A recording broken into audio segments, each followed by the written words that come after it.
ஒரு போர்க்களத்தின் நடுவில் ஒரு மனிதன் நிற்பதை சும்மா சற்று கற்பனை செய்து பாருங்கள். சுற்றிலும் ஆயுதங்கள், ரத்தம் என்ற ஒரு பெரிய யுத்தமே நடக்க காத்திருக்கிறது.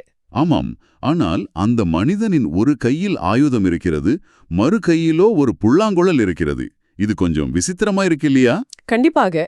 போரை பற்றி பேச வேண்டிய அந்த நெருக்கடியான தருணத்தில் அவன் எந்த நிபந்தனையும் இல்லாத ஒரு முழுமையான அன்பை பற்றியும் வாழ்க்கையின் கொண்டாட்டத்தை பற்றியும் பேசிக் கொண்டிருக்கிறான். உண்மைதான். இது கேட்பதற்கு அது ஒரு மாயாஜால கதை போல தோன்றலாம். ஆனால் இன்று நாம் ஒரு புராண கதாபாத்திரத்தையோ அல்லது மேகங்களுக்கு பின்னால் ஒளிந்திருக்கும் ஒரு கடவுளையோ பற்றி பேசப்போவதில்லை. ஆமாம், இரத்தமும் சதையுமாய் இந்த பூமியில் வாழ்ந்து வாழ்க்கையை முழுமையாக தழுவிய ஒரு மனிதனைப் பற்றி, கிருஷ்ணனை பற்றி பேசப்போகிறோம். சரியாக சொன்னீர்கள். ஓஷோவின் Krishna the man and his philosophy என்ற தொடரிலிருந்து இது அத்தியாயம் 12. இது ஒரு முக்கியமான பதிவு. 1970ஆம் ஆண்டு ஜூலை 20 முதல் அக்டோபர் 5 வரை மும்பையில் உள்ள CCI சேம்பர்ஸில் ஓஷோ இந்த உரைகளை வழங்கினார். ஆமாம், தனது தேடுபவர்களின் கேள்விகளுக்கு நேரடியாக பதிலளிக்கும் வடிவில் ஓஷோ வழங்கிய இந்த சொற்பொழிவுகள் கிருஷ்ணனை ஒரு விடுதலையடைந்த மனிதனாக பார்க்கின்றன. மதங்கள் பெரும்பாலும் வாழ்வை மறுத்தன, ஆனால் கிருஷ்ணன் வாழ்வை முழுமையாக தழுவினான். யுத்தத்திலும் காதலிலும் குழலிலும் கீதையிலும் அவன் ஒரே நேரத்தில் எல்லாவற்றிலும் இருந்தான். அதனால்தான் சொல்கிறோம், இது கோட்பாட்டை பற்றிய உரை அல்ல, இது ஒரு முழுமையான மனிதனின் தத்துவம். வாங்க கிருஷ்ணனை நேரடியாக சந்திப்போம். இந்த ஆழமான தேடலில் சம்யமா மற்றும் உபாசனா ஆகியவை கிருஷ்ணரின் பார்வையிலும் மற்ற மகான்களின் பார்வையிலும் எப்படி மாறுபடுகிறது என்பதை நாம் ஆராயப் போகிறோம். இப்போ முதலாவதாக முழுமை என்று சொல்கிறோமே, அது எல்லா மகான்களுக்கும் பொதுவானது தானே என்ற ஒரு கேள்வி உங்களுக்கு வரலாம். அது ஒரு நியாயமான கேள்விதான். புத்தரோ மகாவீரரோ அடைந்த முழுமைக்கும் கிருஷ்ணரின் முழுமைக்கும் என்ன பெரிய வித்தியாசம் இருக்கப் போகிறது என்று நீங்கள் நினைக்கலாம். ஆனால் ஓஷோ இங்கு ஒரு கூர்மையான கோட்டை கிழிக்கிறார். மகாவீரர் மற்றும் புத்தரின் முழுமையை ஒரு பரிமாண முழுமை என்றும் கிருஷ்ணரின் முழுமையை பல்பரிமாண முழுமை என்றும் அவர் பிரிக்கிறார். ஆமா, அது ஒரு நதியோடு ஒப்பிட்டு பார்க்கலாம். மகாவீரர் அல்லது புத்தரின் பாதை என்பது ஒரு நதியை இரண்டு பக்கமும் கரை கட்டி ஒரு கால்வாயாக மாற்றி நேராக கடலை நோக்கி பாயச் செய்வது போன்றது. ஓ, அப்போ அவர்களின் ஆற்றல் முழுவதும் துறவரம் என்ற ஒரே ஒரு திசையை நோக்கி மட்டுமே குவிகிறதா? துல்லியமாக. அந்த நதியும் கடலை சென்றடையும், அதில் சந்தேகமில்லை. அங்கும் விடுதலையும் முழுமையும் கிடைக்கிறது. ஆனால் அது ஒரு பரிமாணம் மட்டுமே. அப்போ கிருஷ்ணரின் பாதை எப்படிப்பட்டது? கிருஷ்ணரின் பாதையோ கரைகளை உடைத்துக்கொண்டு நாலாபுறமும் கிளைத்துச் செல்லும் ஒரு காட்டாறு போன்றது. அவர் உலக வாழ்க்கையை மறுக்கவில்லை. அதாவது அவர் கோபத்தை, காதலை, கலையை, அரசியலை என எதையுமே தள்ளி வைக்கவில்லை என்கிறீர்கள்? ஆமாம், எல்லாவற்றையும் உள்ளடக்கிய ஒரு பல்பரிமாண கடலாகவே அவர் விரிவடைகிறார். அவர் வாழ்க்கையின் எந்த பகுதியையும் ஒதுக்குவதில்லை. இதை நான் ஒரு இசைக்குழு மூலமாக புரிந்து கொள்ள முயற்சிக்கிறேன். மகாவீரர் ஒரு மிகச்சிறந்த வயலின் கலைஞர் மாதிரி. அருமையான உதாரணம். அவர் அந்த ஒரு வாத்தியத்தை வாசிப்பதில் உச்சத்தை தொட்டவர். ஆமாம், ஆனால் கிருஷ்ணர் ஒரு முழு ஆர்கெஸ்ட்ராவையும் தன் கைக்குள் வைத்திருப்பவர் போல செயல்படுகிறார். வயலின், புல்லாங்குழல், ட்ரம்ஸ் என அத்தனையும் அவரிடம் ஒத்துசைவாக ஒலிக்கிறது. சரியாகச் சொன்னீர்கள். ஆனால் தத்துவார்த்த ரீதியாக பார்த்தால் இந்த பல்பரிமாணத்தின் சிறப்பு என்ன என்பது உங்களுக்கு தெரியுமா? அது சாதாரண மனிதர்களாகிய நமக்கு ஏன் முக்கியம் என்றுதானே கேட்கிறீர்கள்? ஆமா, மகாவீரரின் பாதை உலகிலுள்ள மிகச் சிலருக்கு மட்டுமே பொருந்தும். தங்களை முழுமையாக துறவு வாழ்க்கைக்கு ஒப்புக் கொடுக்கக்கூடிய இரும்பை போன்ற மனு உறுதி கொண்டவர்களுக்கு மட்டுமே அது வேலை செய்யும். ஓ, அதனாலதான் கடந்த 2500 ஆண்டுகளில் சமண மதத்தை பின்பற்றுபவர்கள் உலகளவில் வெறும் 35 லட்சம் பேர் மட்டுமே இருக்கிறார்கள் என்று சொல்கிறார்களா? ஆமா, அது ஒரு சிறுபான்மை பாதை. ஆனால் கிருஷ்ணரின் பல்பரிமாணம் அப்படிப்பட்டதல்ல. அது அனைத்து மனிதர்களுக்குமான திறந்த வெளி. ஒரு நடனக் கலைஞர் தன் நடனத்தை விட்டுவிட்டு தியானம் செய்ய போக தேவையில்லை இல்லையா? கண்டிப்பாக தேவையில்லை. தன் நடனத்தின் ஆழத்திலேயே அவர் இறைவனை அடைய முடியும் என்று கிருஷ்ணரின் தத்துவம் வழிகாட்டுகிறது. புல்லாங்குழல் வாசிக்கும் ஒருவரால் அந்த இசையின் மூலமாகவே சமாதி நிலையை அடைய முடியும். ஒரு நிமிஷம், இது கேட்பதற்கு மிகவும் சுதந்திரமாக இருக்கிறது. ஆனால் இங்குதான் எனக்கு ஒரு தர்க்கரீதியான முரண்பாடு தோன்றுகிறது. என்ன முரண்பாடு? அதாவது, எதையும் மறுக்க தேவையில்லை, எல்லாவற்றையும் ஏற்றுக்கொள்ளலாம் என்றால் மனிதனின் ஆசைகளுக்கும் இச்சைகளுக்கும் எல்லையே இல்லாமல் போய்விடாதா? அத நிறைய பேருக்கு வரும் சந்தேகம்தான். கட்டுப்பாடு அல்லது ஒழுக்கம் என்பதற்கு இந்த கிருஷ்ணரின் தத்துவத்தில் இடமே இல்லையா? எல்லாம் செய்தாலும் சரி என்றால் அது ஒரு குழப்பமான நிலைக்குத்தானே இட்டுச் செல்லும். இங்குதான் நாம் சம்யமா என்ற வார்த்தையின் உண்மையான அர்த்தத்தை புரிந்து கொள்ள வேண்டும். பொதுவாக பல மதங்களில் சம்யமா என்றால் ஆசைகளை ஒடுக்குதல் என்று பொருள் கொள்ளப்படுகிறது. உடலையும் மனதையும் வருத்தி ஆசைகளை வலுக்கட்டாயமாக அடக்கி வைப்பதுதானே? ஆமாம். ஆனால் கிருஷ்ணரின் பார்வையில் சம்யமா என்பது அதுவல்ல. அவருக்கு சம்யமா என்பது ஒரு சமநிலை. இங்கிலீஷில் ஈக்குவலிபிரியம் என்று சொல்வார்களே, அது சமநிலை. அதாவது உணர்ச்சிகளை அடக்காமல் நடுவில் நிற்பதா? இதை நடைமுறையில் எப்படி புரிந்து கொள்வது? ஒரு கடிகாரத்தின் பெண்டுலம் எப்படி செயல்படுகிறது என்று கவனியுங்கள். அது வலது ஓரமாக ஒரு உச்சத்திற்கும் இடது ஓரமாக இன்னொரு உச்சத்திற்கும் தொடர்ந்து ஆடிக்கொண்டே இருக்கிறது. சரி, ஒரு சாதாரண மனிதன் பணத்தின் பின்னாலோ ஆசைகளின் பின்னாலோ பைத்தியமாக ஓடிக்கொண்டிருக்கிறான். அவன் பெண்டுலத்தின் ஒரு உச்சத்தில் இருக்கிறான். ஆமாம். இன்னொருவன் இவையெல்லாம் பாவம் என்று வெறுத்து எல்லாவற்றையும் விட்டுவிட்டு ஓடுகிறான். அவன் மறு உச்சத்தில் இருக்கிறான். அப்போ இவர்கள் இருவருமே சமநிலையில் இல்லை என்று ஓஷோ சொல்கிறாரா? கண்டிப்பாக இல்லை. பெண்டுலம் இடது பக்கம் போகும்போதே அது வலது பக்கம் போவதற்கான உந்து விசையை தனக்குள் சேகரிக்கத் தொடங்கிவிடுகிறது. ஆக, உணவை வெறுத்து ஒருவர் கடுமையான உண்ணாவிரதம் இருக்கும்போது அவர் ஆன்மீகத்தில் உயர்வதாக நினைத்துக் கொண்டிருக்கிறார். ஆனால் உண்மையில் அவர் அடுத்த வேளை பெருந்தீனி உண்பதற்கான உளவியல் உந்து விசையைத்தான் சேகரித்துக் கொண்டிருக்கிறார். அப்படியானால் தீவிரமான டயட் இருப்பதும் அளவுக்கு அதிகமாக சாப்பிடுவதும் ஒரே நாணயத்தின் இரு பக்கங்கள்தான் இல்லையா? மிகச் சரியாக சொன்னீர்கள். ஒடுக்குமுறை என்பது எப்போதும் அதன் எதிர்விளைவை நோக்கியே உங்களை தள்ளும். அப்போ கிருஷ்ணர் காட்டும் சம்யமா என்பது என்ன? அது ஜகனுக மகாராஜாவைப் போல இரு உச்சங்களுக்கும் நடுவில் சரிசமமான தூரத்தில் நிற்பது. துறவரமும் இல்லை, அதீத ஈடுபாடும் இல்லை. அந்த மையப்புள்ளியில் பெண்டுலம் நகரவே நகராது. அங்கே ஆசைகளை அடக்க வேண்டிய அவசியமே இல்லை, அப்படிதானே? ஆமாம். ஏனென்றால் அங்கே விழிப்புணர்வு முழுமையாக இருக்கிறது. அதுவே உண்மையான சமநிலை. ஆனால் அந்த மையப்புள்ளியில் பெண்டுலத்தை ஆடாமல் பிடித்து வைத்திருப்பது மிகவும் கடினமான ஒன்று போல் தோன்றுகிறதே. அது கடினம்தான், நீங்கள் முயற்சி செய்யும் வரை. அந்த சமநிலையை தக்க வைத்துக் கொள்ள நான் தொடர்ந்து எனக்குள் போராடிக்கொண்டே இருக்க வேண்டும் அல்லவா? கடுமையான சாதனா செய்தால் தவிர இது எப்படி சாத்தியம்? இங்குதான் நாம் அடுத்த மிக முக்கியமான புரிதலுக்குள் நுழைகிறோம். சாதனா மற்றும் உபாசனா ஆகியவற்றுக்கிடையான வித்தியாசம். அதாவது முயற்சிக்கும் அர்ப்பணிப்பிற்கும் இடையிலான வித்தியாசமா? ஆமாம். நீங்கள் சொல்வது போல அந்த பெண்டுலத்தை மையத்தில் நிறுத்தி வைக்க நான் தொடர்ந்து முயற்சி செய்கிறேன் என்றால் அங்கு நான் என்ற அகங்காரம் மேலும் பலப்படுகிறது. ஓ, ஒரு செயலை செய்பவனாக நான் என்னை முன்னிறுத்துகிறேன். அதுதான் சாதனா. சரியாக புரிந்து கொண்டீர்கள். ஆனால் உபாசனா என்பது முற்றிலும் வேறானது. உபாசனா என்றால் இறைவனின் அருகே எந்த முயற்சியும் இன்றி அமைதியாக அமர்வது. அங்க போராட்டம் இல்லை, மாறாக நான் என்ற அந்த அகங்காரத்தை உருக்கி காணாமல் போகச் செய்யும் ஒரு சரணடைதல் நடக்கிறது என்கிறீர்களா? ஆமாம். வார்த்தைகளாக கேட்பதற்கு இது எளிதாக இருக்கலாம். ஆனால் இது ஆழமான ஒன்று. இதை உணர்த்துவதற்கு ரூமியின் அற்புதமான ஒரு சூஃபி கதை இருக்கிறது. சொல்லுங்கள், கேட்பதற்கு ஆவலாக இருக்கிறேன். அது என்று காதலியின் குரல் கேட்கிறது. இவன் நான் தான் என்று பதிலளிக்கிறான். உள்ளே இருந்து உடனே கதவு திறக்கப்பட்டதா?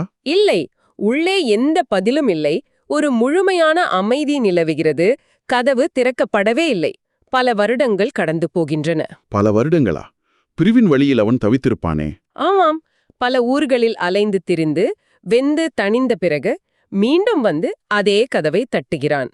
மீண்டும் உள்ளே இருந்து அதே குரல் யாரது என்று கேட்கிறது. இந்த முறை அவன் என்ன சொன்னான்? இம்முறை அவன் நீயேதான் என்று கூறுகிறான். இங்கிலீஷில் தவ் ஆர்ட் என்று சொல்வார்களே, அதுபோல. அந்த நொடியே கதவு திறக்கிறது. இதுதான் உபாசனா.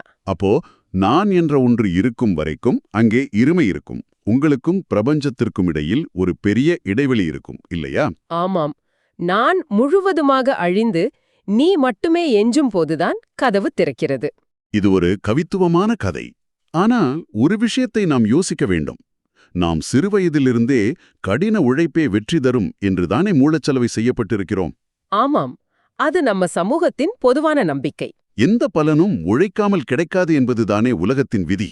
அப்படி இருக்க எந்த முயற்சியும் இன்றி சும்மா உட்கார்ந்து அர்ப்பணிப்பதன் மூலம் பிரபஞ்ச உண்மையை எப்படி அடைய முடியும்? உங்கள் சந்தேகம் இயல்பானதுதான். இந்திய தத்துவ மரபிலேயே 2 வெவ்வேறான பாதைகள் நெடுங்காலமாக இருந்து வருகின்றன. ஒன்று ஸ்ரமன் மரபு. ஸ்ரமன் என்றால் மகாவீரர் போன்றவர்கள் பின்பற்றிய கடும் முயற்சி சார்ந்த பாதைதானே?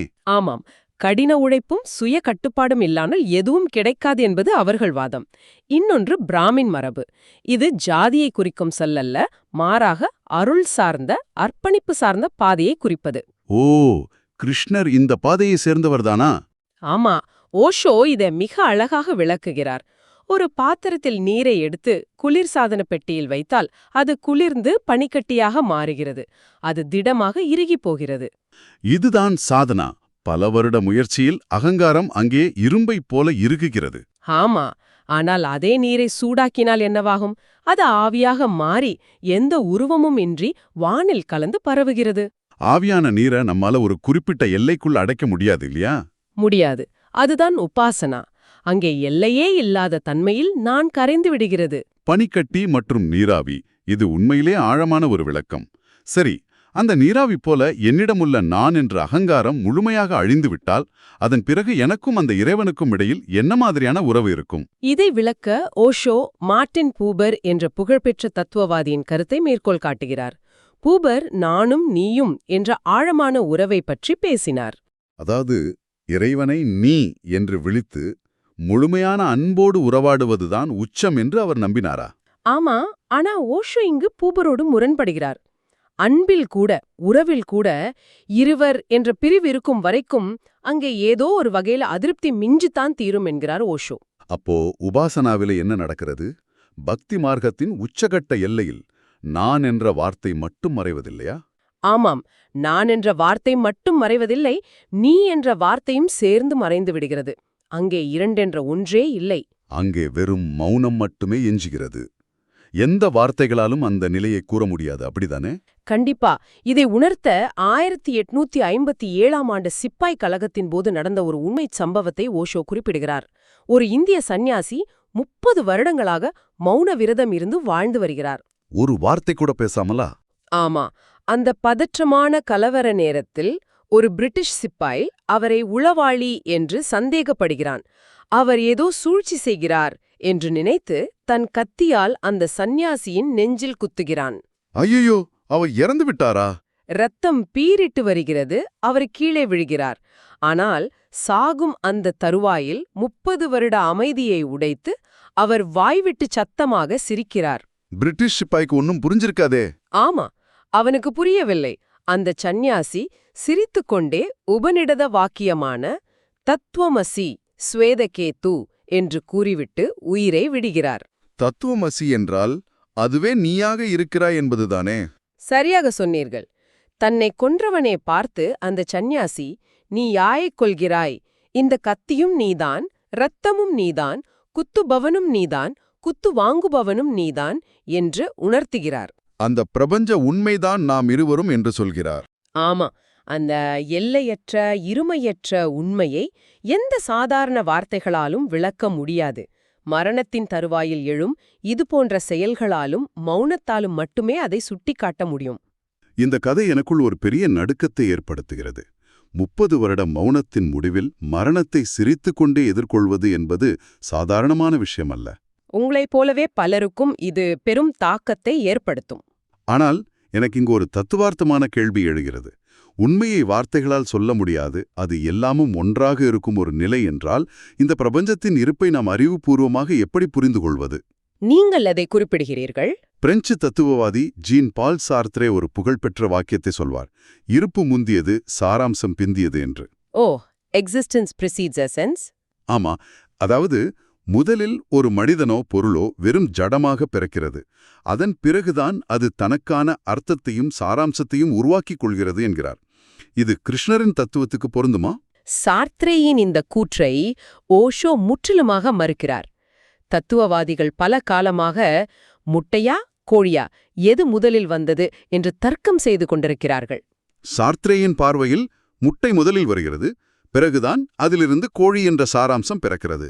ஆனால் கிருஷ்ணரின் பார்வையில் முட்டையும் கோழியும் வேறு வேறு அல்ல, அவை ஒரே நேரத்தில் நிகழ்கின்றன. இருப்பு வேறு, அதன் சாராம்சம் வேறு என்ற பிரிவே அங்கில்லை. ஒரு நிமிஷம், முட்டையும் கோழியும் எப்படி ஒரே நேரத்தில் இருக்க முடியும்? இது அறிவியலுக்கே முரணாக இருக்கிறது. எப்படி முரணாக இருக்கிறது? முட்டை உடைந்து ஒரு கால அவகாசம் எடுத்த பிறகு தானே கோழி குஞ்சு வெளியே வரும். இது ஏதோ மாயாஜால கதை போல தோன்றுகிறது.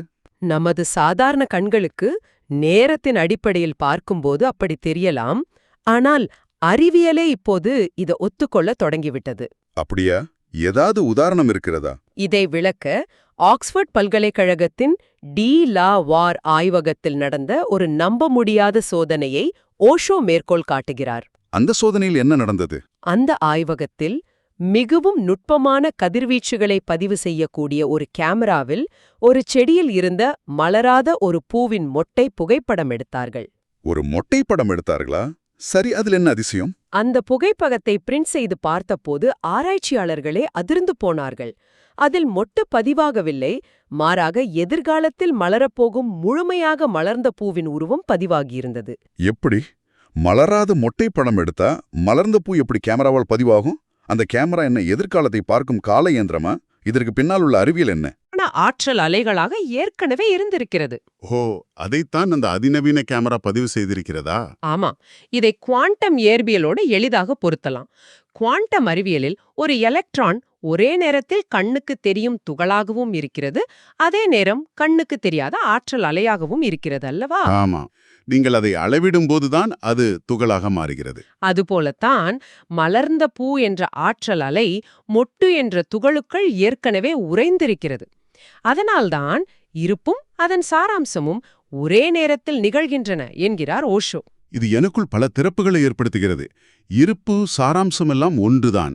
முட்டையும் கோழியும் ஒரே நேரத்தில்தான் நிகழ்கின்றனால் நாம் ஆன்மீக விடுதலையை அடைவதற்கு காலம் என்பது ஒரு தடையாகவே இருக்க முடியாதே. கண்டிப்பாக தடையாக இருக்க முடியாது. ஒரு பக்கம் கிருஷ்ணர் பிறப்பிலிருந்தே முழுமையானவர் என்று சொல்கிறார்கள், மறுபக்கம் மகாவீரர் பல பிறவிகள் உழைத்து படிப்படியாக முழுமையடைந்தார் என்று சொல்கிறார்கள். காலம் எல்லாவற்றையும் தீர்மானிக்கிறதா அல்லது காலம் என்பது வெறும் மாயையா? காலமும் காலமற்றதும் என்ற இந்த மாபெரும் முரண்பாட்டை உடைக்க ஓஷோ ஒரு அற்புதமான, மிகவும் எளிமையான உதாரணத்தை கூறுகிறார். ஒரு மாட்டு வண்டி சக்கரத்தை உங்கள் மனதில் உருவகப்படுத்திக் கொள்ளுங்கள். சரி, சக்கரம் நினைவில் வந்துவிட்டது. அந்த சக்கரத்தின் வெளி விளிம்பு தொடர்ந்து சுழன்று கொண்டே இருக்கிறது. அது மண்ணில் பட்டு மேடு பள்ளங்களில் ஏறி இறங்கி ஒரு இடத்தில் நிற்பதே இல்லை. அதுதான் காலம். ஓ, அதுதான் வரலாறு. அதுதான் மனிதர்களாகிய நாம் பல பிறவிகளாக எடுத்துக்கொண்டிருக்கும் ஆன்மீக பயணங்களா? ஆமாம், சக்கரத்தின் விளிம்பில் இருப்பவர்களுக்கு பயணம் நீண்டு கொண்டே இருக்கும். ஆனால் அதே சக்கரத்தின் மையத்தில் இருக்கும் அச்சு சுழல்வதே இல்லை. அந்த வெளி விளிம்பு எவ்வளவு வேகமாக சுழன்றாலும் மைய அச்சு அசையாமல் அமைதியாக இருக்கிறது. அந்த அச்சுதான் உண்மை, அதுதான் தெய்வீகம், அதுவே காலமற்ற தன்மை. இதை இப்போது கேட்கும் உங்களுக்கு எவ்வளவு பெரிய மனசுதந்திரம் கிடைக்கிறது என்று பாருங்கள். நீங்கள் உங்கள் ஆன்மீக பயணத்தில் எந்த இடத்தில் இருக்கிறீர்கள், இன்னும் எவ்வளவு தூரம் போக வேண்டும் என்பதெல்லாம் அந்த சக்கரத்தின் விளிம்பில் நடக்கும் வெறும் பௌதீக விஷயங்கள். ஆமாம், அதற்கும் உண்மையான உங்களுக்கும் எவ்வித சம்பந்தமும் இல்லை. விடுதலையை அடையும் அந்த தருணம் காலமென்ற ஒன்றை முழுமையாக கடந்த அந்த மைய அச்சில்தான் நிகழ்கிறது. அந்த மைய அச்சில் நேரம் இல்லை. அங்கு கிருஷ்ணரும் ஒன்றுதான், மகாவீரரும் ஒன்றுதான், நீங்களும் ஒன்றுதான். மிக துல்லியமாக உள்வாங்கிக் கொண்டீர்கள். சக்கரத்தின் விளிம்பில் நின்று பார்க்கும் வரை மகாவீரருக்கும் நமக்கும் இடையில் பல பிறவிகள் என்ற ஒரு பெரிய இடைவெளி இருக்கலாம். ஆனால் நீங்கள் ஒரு நொடி விழிப்படைந்து மைய அச்சிற்கு வந்துவிட்டால் நேரம் என்ற ஒன்றே அங்கு இல்லை. அங்கே பரிணாம வளர்ச்சி கிடையாது, எல்லாம் ஒரே கணத்தில் முழுமையடைந்து விடுகிறது. இதத்தான் ஓஷோ கிருஷ்ணரின் பல்பரிமாண தத்துவத்தின் மைய கருத்தாக முன்வைக்கிறார். சம்யமா என்பது ஆசைகளை அடக்கும் ஒடுக்குமுறை அல்ல, அது இரு எல்லைகளுக்கும் நடுவில் இருக்கும் சமநிலை என்பதை புரிந்து கொண்டோம். உபாசனா என்பதில் நான் என்ற அகங்காரம் ஆவியாகி ஒரு மௌனமும் சமர்ப்பணமும் பிறக்கிறது என்பதை பார்த்தோம். ஆமாம், எல்லாவற்றிற்கும் மேலாக காலம் என்ற அந்த சுழலும் சக்கரத்தின் மையத்தில் நாம் அனைவருமே ஏற்கனவே முழுமையானவர்கள்தான் என்ற அந்த உண்மை மிக முக்கியமானது. அது வெறும் தத்துவம் அல்ல, வாழ்வியலின் உச்சகட்ட விடுதலையாகவே எனக்கு படுகிறது. விடைபெறும் முன் இதை செவிமடுத்துக் கொண்டிருக்கும் உங்களை நோக்கி ஒரு ஆழமான சிந்தனையை முன்வைக்க விரும்புகிறேன். சொல்லுங்கள். நேரம் என்பது வெறும் சக்கரத்தின் விளிம்பு மட்டுமே, அதற்கான மையம் உங்களுக்குள்ளேயே எந்த சலனமுமின்றி அமைதியாக காத்து கொண்டிருக்கிறது என்பது உண்மையானால், அந்த சுழலும் விளிம்பிலிருந்து கீழே இறங்கி எந்த பிறவிக்காகவும் காத்திருக்காமல் இப்போதே இந்த நொடியிலேயே உங்கள் முழுமையை உணர உங்களை தடுப்பது எது? இவ்ளோ நேரம் கேட்டதுக்கு ரொம்ப நன்றி. இந்த Tamil voice reads channel monetisation இல்லாம தான் நடக்குது. ஆமாம், இந்த ஆடியோ புத்தகம் உங்களுக்கு பயன் தருது என்று நினைத்தால் இந்த முயற்சி தொடர்ந்து போக உங்க ஆதரவு மிகவும் உதவும். என்னுடைய இந்த முயற்சிக்கு நன்கொடை அளிக்க விருப்பம் இருந்தால் டிஸ்கிரிப்ஷன்ல கொடுக்கப்பட்டுள்ள UPI ஐடி மூலம் வழங்கலாம். உங்களால் முடிந்த அளவு போதும். சிறிய ஆதரவும் பெரிய உதவிதான். இந்த வீடியோ உங்களுக்கு பயனுள்ளதாக இருந்தால் சப்ஸ்கிரைப் பண்ணுங்க. மற்றவர்களுக்கும் பகிர்ந்து கொள்ளுங்கள். இந்த கருத்துக்கள் அவர்களுக்கும் தேவையாக இருக்கலாம். லைக் பண்ணுங்க. கண்டிப்பா உங்க கருத்துக்களை கமெண்ட்ல பகிருங்கள். மனதுருமனாபுரம்